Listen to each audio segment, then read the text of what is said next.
Bayangkan kita memiliki produk yang hebat, tetapi kita tidak mampu mengiklankan produk kita secara maksimal.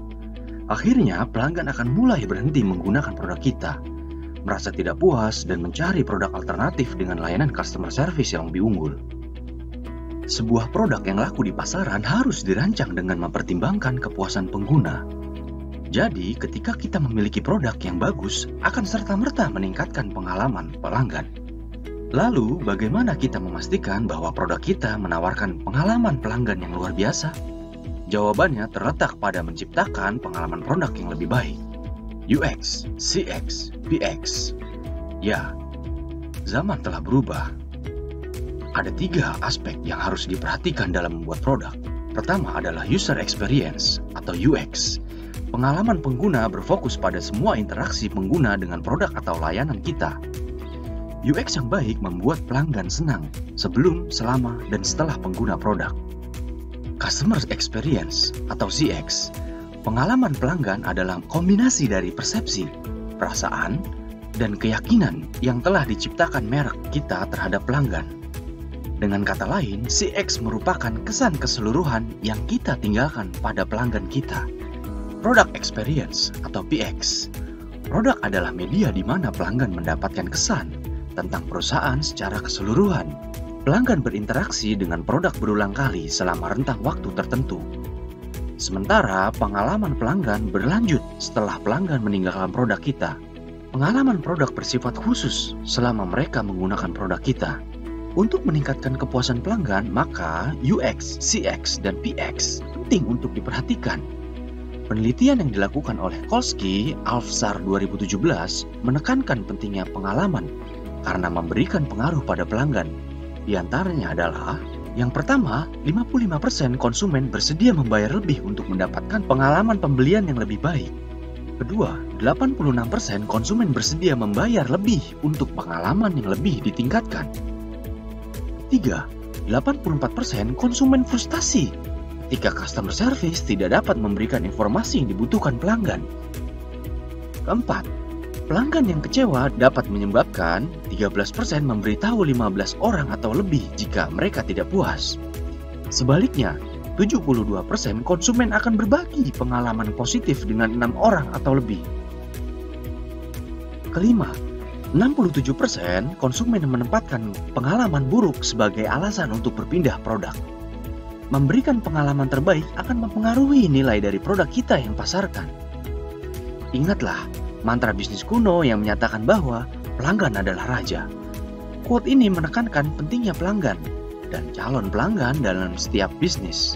Secara tradisional, aturan ini biasanya mensyaratkan janji perusahaan untuk memberikan layanan terbaik kepada pelanggan. Tetapi seiring dengan evolusi bisnis ditambah dengan kemajuan teknologi, pelanggan adalah raja dapat berarti lebih dari sekedar layanan pelanggan yang lebih baik. Ada beberapa poin yang penting harus dilakukan. Yang pertama, kita harus memberikan pengalaman layanan terbaik. Yang kedua, ketahui kekuatan pelanggan. Ketiga, tidak memaksakan persepsi kita. Keempat, membuat pengalaman pembelian yang mudah. Dan kelima, biarkan pelanggan yang mengambil keputusan. Namun, mempertahankan pelanggan bukanlah hal yang mudah. Bruce Springsteen pernah berkata, mempertahankan pelanggan akan menuntut konsistensi pemikiran, tujuan, dan tindakan dalam jangka waktu panjang. Profil pelanggan adalah salah satu cara untuk mengumpulkan wawasan yang diperlukan untuk mengidentifikasi, mengelompokkan, dan menentukan audiens target kita.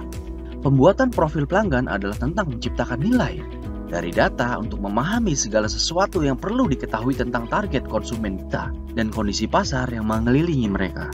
Merek-merek terkemuka memfokuskan wawasan tentang pelanggan untuk menempatkan pelanggan di inti pesan mereka, sehingga memandu segalanya mulai dari perencanaan kampanye hingga penentuan posisi merek. Proses ini dimulai dengan berfokus pada pelanggan kita saat ini, diikuti oleh audiens target dan target pasar kita yang diinginkan, sehingga mendapatkan validasi yang kita butuhkan secara tepat. Kemudian kita dapat memahami dan mendefinisikan konsumen tersebut untuk menyampaikan pesan kita dengan benar, dengan fokus pada wawasan pelanggan ideal dari produk yang kita pasarkan. Apapun jenis bisnis kita, memahami pelanggan dapat membantu kita melayani mereka dengan lebih baik. Ketahui apa yang mereka harapkan dari kita, sehingga kita tidak mengecewakan mereka dengan penawaran produk kita. Apalagi saat ini di mana teknologi berkembang pesat. Produk-produk terkait metaverse semakin dinikmati banyak pelanggan ke depan. Simak obrolan kita dengan Siska Tamba.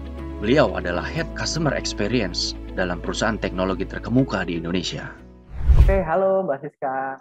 Selamat siang. Hai, Apa Mas kabar, Mbak? Imron, siang. Baik-baik, Mas Imron. Thank you so much sudah diundang. Oke, thank you Mbak. Ini saya terima kasih nih udah mau diundang ya. Jadi kita ngobrol-ngobrol santai aja Mbak Siska, putar customer experience. Sebelumnya bisa ceritain dulu Mbak Siska latar belakangnya, terus kerja di mana saat ini sebagai apa gitu. Aku Siska, ya saat ini personally aku lagi masih kerja di salah satu platform telekonsultasi digital ya di Indonesia, yang terbesar kedua di Indonesia.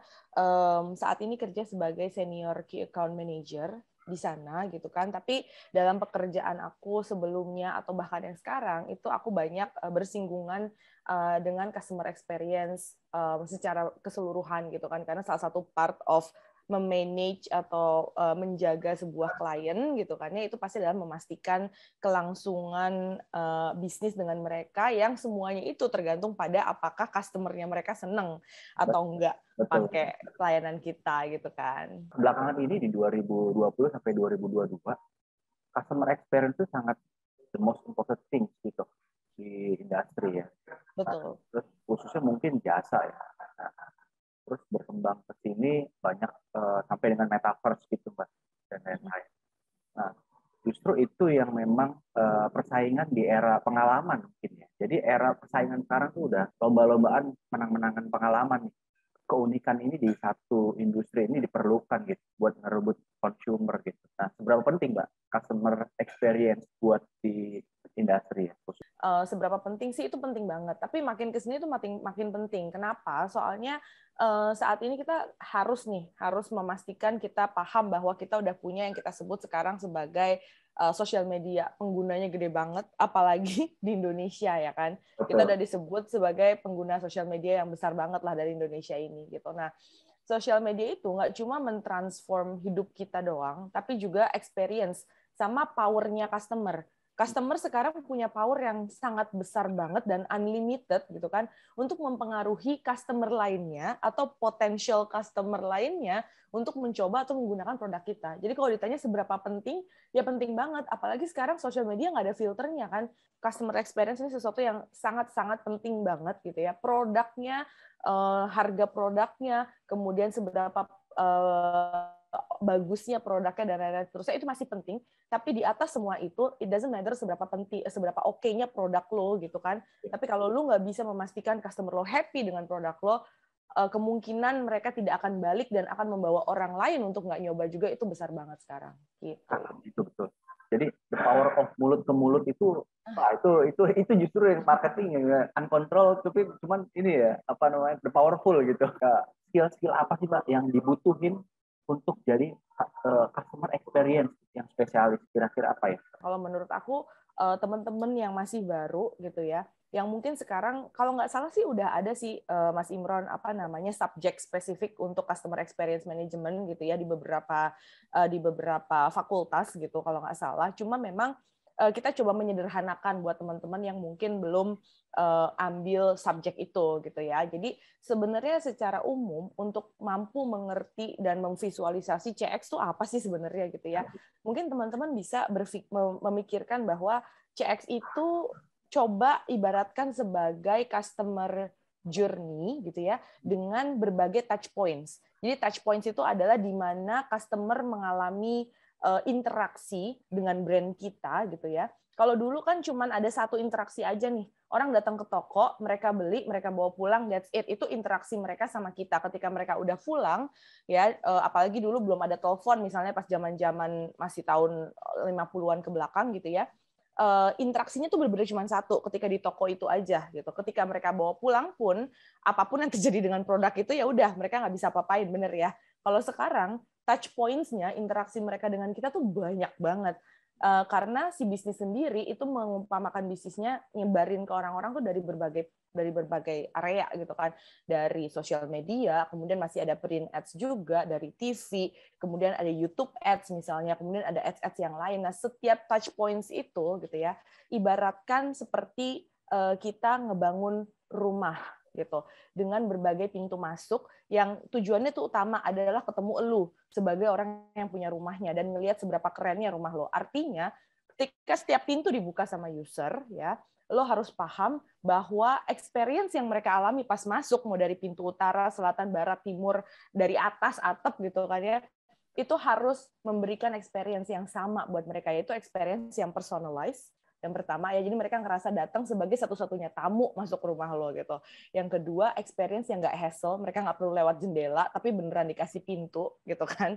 Terus yang ketiga, kalau mereka mengalami kesulitan ketika mereka masuk ke rumah lo harus memastikan bahwa lo ada di samping mereka ketika mereka mau nanya. Itu 3 hal paling utama sebenarnya dalam seluruh user journey atau customer experience yang mau dibangun. Terlepas dari apapun itu produk kita yang mau kita kasih ke mereka dan dari mana mereka masuknya.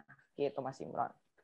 Jadi ada 67% menurut data di 2017 ini dari salah satu yang gua kutip dari Afsar namanya 2017.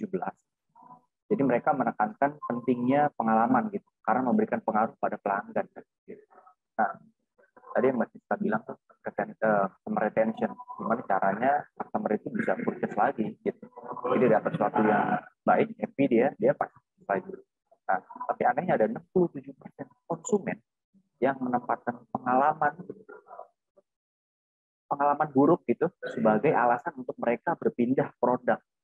Nah, lebih dari 50% berarti mereka menempatkan pengalaman sebagai sesuatu yang memang penting gitu.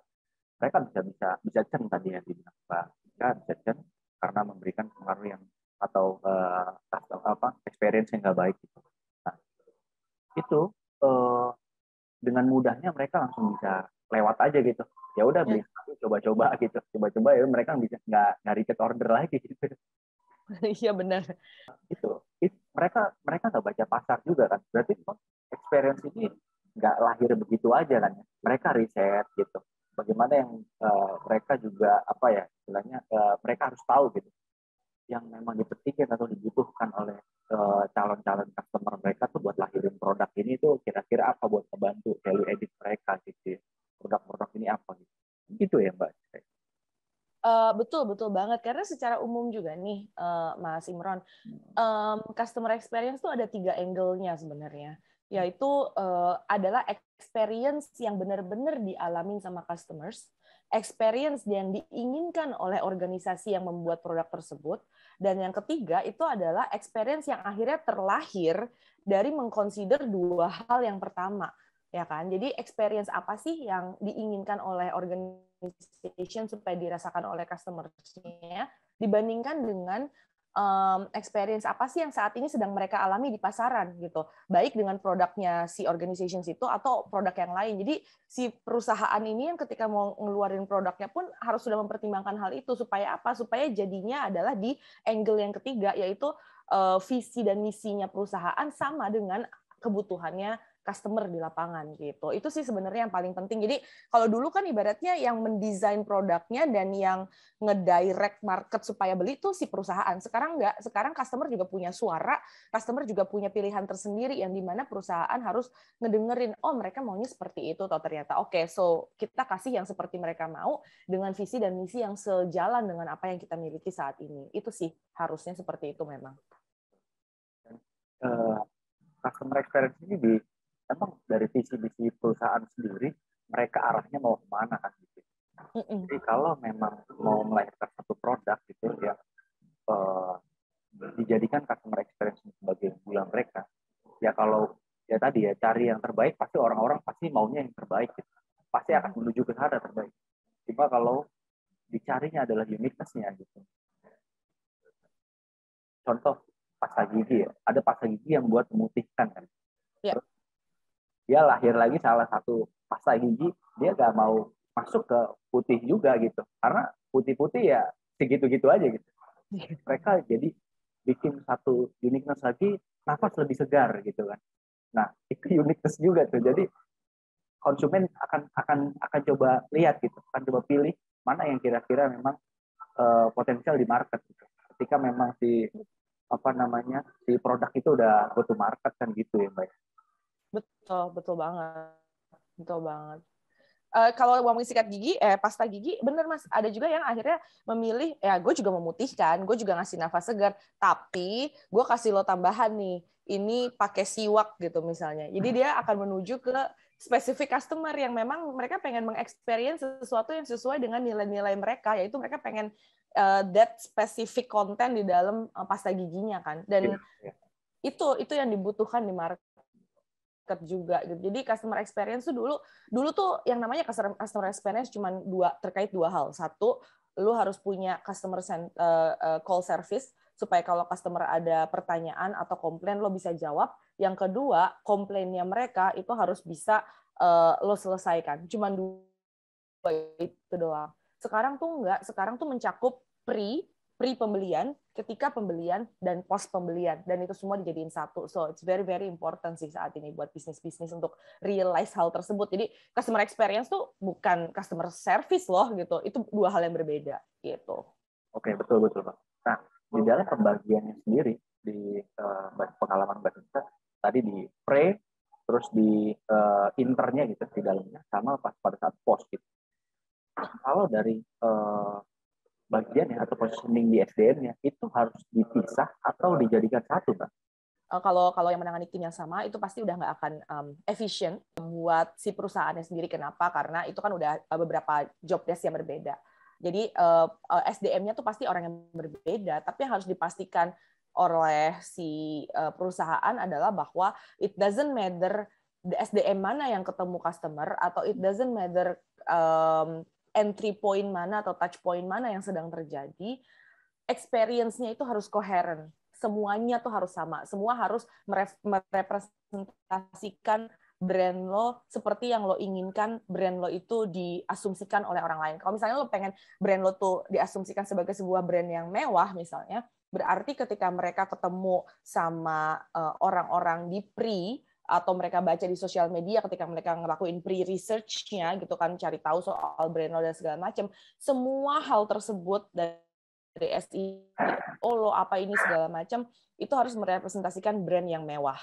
Kemudian ketika mereka akhirnya memutuskan untuk membeli atau menggunakan layanan lo, maka keseluruhan layanan yang terjadi sama keseluruhan produk yang mereka lihat itu juga harus merepresentasikan brand yang mewah. Orang yang mereka ketemuin, kemudian cara pembayarannya, kemudian packagingnya, goods-nya, apa semuanya itu harus merepresentasikan hal yang sama.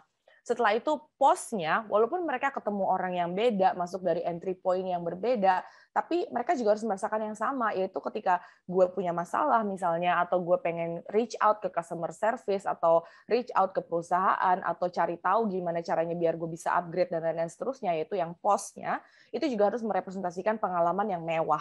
Jadi, it doesn't necessarily have to be the same SDM, orangnya tidak harus sama, departemennya nggak harus sama, caranya juga nggak harus sama, tapi semuanya itu harus merepresentasikan message yang koheren. Ketika kita ingin menemukan customer experience dalam satu produk itu bisa dikatakan ideal ya, itu kan kita perlu iterasi terus gitu. Terus apa yang sudah didapetin kita plan di samping lagi gitu.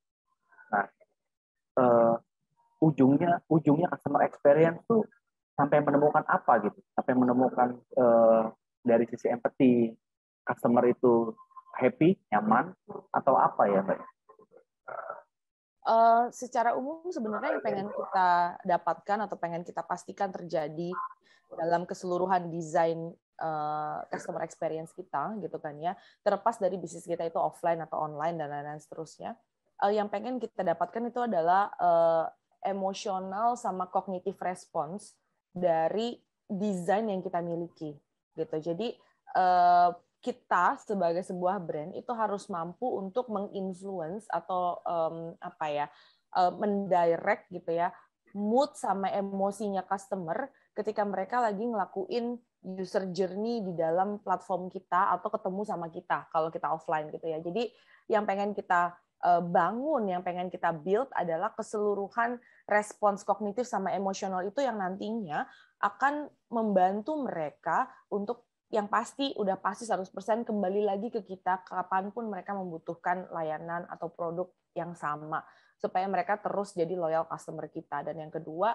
memastikan bahwa mereka mereferensikan kita ke orang-orang terdekatnya mereka ketika orang-orang tersebut memiliki kebutuhan yang sama dengan mereka, gitu kan. Makanya sebenarnya kalau kita ngomongin tren customer experience di 2022, ada satu yang benar-benar stand out banget nih, gitu, yaitu bahwa customer di masa-masa sekarang nih, Mas Imran, itu pengen punya platform atau pengen punya tempat atau wadah di mana mereka bisa membagikan interest-nya mereka terkait sebuah produk atau layanan sama customer yang lain. Makanya banyak banget kan tuh sekarang semua bisnis itu kebanyakan pasti punya platform sosial media at least gitu. Tapi ada juga bisnis-bisnis yang menambahkan lagi di mana ada forum-forum khusus buat brand-brand mobil tertentu atau brand-brand rumah tertentu dan lain-lain seterusnya. Itu mulai banyak karena mereka membutuhkan hal itu. Terutama sekarang ketika kita tahu ada reportnya juga, aku lupa kemarin aku habis baca bahwa di luar setelah selesainya masa pandemi nantinya menuju ke endemi, orang-orang sudah terbiasa untuk membagikan pengalaman mereka bahkan dengan orang yang nggak dikenal gitu kan, lewat wadah online. Jadi itu adalah salah satu tren yang akan booming banget di 2022 dan ke depannya nanti, bahwa sebuah bisnis harus menyediakan wadah buat customers-nya untuk sharing pengalaman mereka dengan customers lain atau potential customer lain sebelum mereka sharing pengalamannya di wadah yang tidak bisa dikontrol oleh industri itu sendiri gitu. Jadi arahnya tuh nanti ke sana. Oke. Berarti trennya menarik juga ya, trennya 2022 ke sana. Justru ada wadah yang memang dibuat ya, difungsikan buat memang customer ini feedbacknya apa, responnya apa, terus bisa masuk dengan customer lain tuh bisa lihat sendiri gitu, dan bisa langsung discuss juga ya di situ ya, bisa langsung komunikasi di situ ya, interaktif ya. Betul. Benar banget. Itu kemarin sesuatu yang diminta. Terus udah gitu tren keduanya lagi selain itu adalah bahwa ini mendukung tren yang pertama. Anak-anak sekarang, customer sekarang gitu ya, itu tidak akan mengisi survei, Mas Imron. Kebanyakan dari mereka tuh nggak akan isi survei terkait. Kalau dulu kan kita masih ya, kalau tolong isi survei terkait layanan kami, terus lu masih mau isi gitu ya kan. Kalau trennya sekarang, ternyata orang-orang tuh males ngisi kayak begituan, dan mereka juga males mempercayai hasil survei-survei yang kayak begitu. Mereka lebih pilih yang tadi, wadah di mana mereka bisa sharing pengalaman mereka. Karena ketika mereka sharing pengalaman mereka merasa bahwa itu bukan survei, gitu, itu bukan sesuatu yang formalitas, tapi memang gue membagikan apa yang gue alami dan orang lain merespon kepada hal tersebut. Jadi gue merasa pengalaman sharing kita ini lebih personal dibandingkan hanya isi survei-surveian aja, gitu. Itu juga tren yang kedua yang mendukung apa yang tadi kita sebutkan yang pertama. Wah, gue juga baru tahu juga. Jadi emang betul sih, gue beberapa kali coba ingin memberikan survei justru. Tapi gue pikir apakah orang-orang masih familiar pasti mau ya. Bisa sama milenial ini. Kalau dulu kita mau buat judul mata kuliah, judul skripsi aja kita perlu itu kan, itu dan lain-lain. Oke. Mbak Siska, metaverse akan gimana Mbak ke depan? Gimana? Metaverse kan kita udah tahu tuh, Zuckerberg dan lain-lain tuh bikin sesuatu yang ingin dibuat lebih gitu, terus buat customer itu lebih happy segala macam, dia ada di dunia sendiri dan lain-lain. Nah, itu salah satu bentuk sebenarnya ya customer experience juga sih, gitu. Customer experience. Dan gimana si perusahaan-perusahaan ini di industri jadi berlomba-lomba kan gitu ya. Tapi belum pasti juga kalau memang cocok apa enggaknya gitu ya, yang tadi Mas Cika bilang. Karena balik lagi ke strategi inisiatif perusahaan itu kan. Apakah memang dia mau ya udah langsung ikut gitu, atau tunggu dulu sambil cermatin kira-kira produk apa gitu. Nah, berapa penting metaverse di mata Mbak Siska jauh? Kalau menurut aku penting banget, karena ini aku ngomong lagi terkait tren yang ketiga nih, Mas Imron. Tren yang ketiga di 2022 dan selanjutnya, specifically di Indonesia ya, tapi secara global juga bisa diaplikasikan karena hasil penelitiannya waktu itu sama, kurang lebih sama lah dengan beberapa spesifik touch points kalau buat Indonesia. Tapi secara umum setelah selesainya masa pandemi ini, banyak banget orang yang merasa bahwa gue kok lebih suka melakukan segala sesuatunya itu nggak perlu gerak ya, badan gue mager gitu. Jadi kayak gue pengen melakukan segala sesuatunya from the comfort of my own home. Gue pengen ngelakuin segala sesuatu saat ini juga. Ketika gue lagi di restoran kayak lagi di mana, gue pengen ngelakuin itu semua gitu. Nah, metaverse sendiri nih gitu ya, bottom line-nya atau highlight-nya kan adalah virtual reality world yang mensimulasikan dunia yang nyata gitu. Nah, sebenarnya itu bisa diaplikasikan ke berbagai jenis produk nih, Mas Imron. Jadi kayak yang paling sering terjadi saat ini yang kelihatan ya, buat gue personally, ketika gue pengen beli lipstick gitu ya. Dulu gue tuh masih mau bela-belain gue beli lipstick, pergi ke mall, gue cobain nih di bibir, di tangan gitu dan seterusnya gitu. Tapi sekarang gue punya convenience dari rumah, di mana gue bisa masuk ke aplikasi salah satu produk make up gitu ya, yang dimana kalau gue taruh handphone gue di depan muka gini, terus gue pilih shade lipstiknya, colornya, warna lipstiknya, itu akan ngubah warna gue sendiri. Oke, itu mungkin belum full on 100% metaverse, tapi at least itu menuju ke sana. Gue harus coba brand itu ya, lipsticknya. Coba. Iya. Cobain tuh. Gue tahu kan teknologinya kayak gimana sih sebenarnya. Iya. Ntar gue kasih deh. Ntar gue WhatsApp ya kan, gue kasih tahu ini Mas brandnya gitu. Karena gue bener-bener nggak pernah beli yang lain nih sekarang. Belinya itu doang. Karena gue males. Iya. Oke, Mbak Siska, terakhir buat teman-teman yang dengerin, apa kira-kira pesannya Mbak Siska buat yang lain yang dengerin mengenai customer experience, Mbak? Pesannya satu, bahwa dipastikan, terutama dengan adanya sekarang kan digital first ya, semuanya tuh apa-apa digital gitu.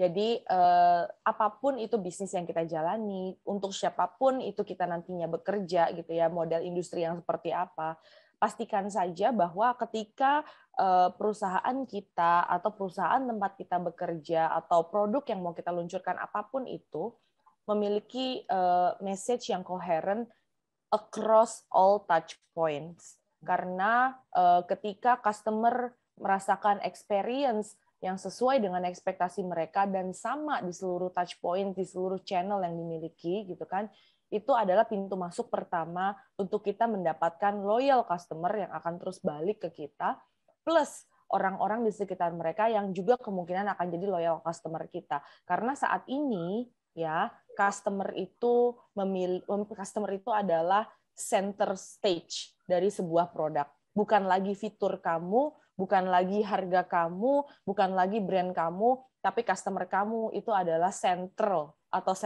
dari produk yang kamu miliki saat ini. Gitu. Oke, Mbak Siska, makasih atas waktunya, Mbak. Akhirnya sampai juga.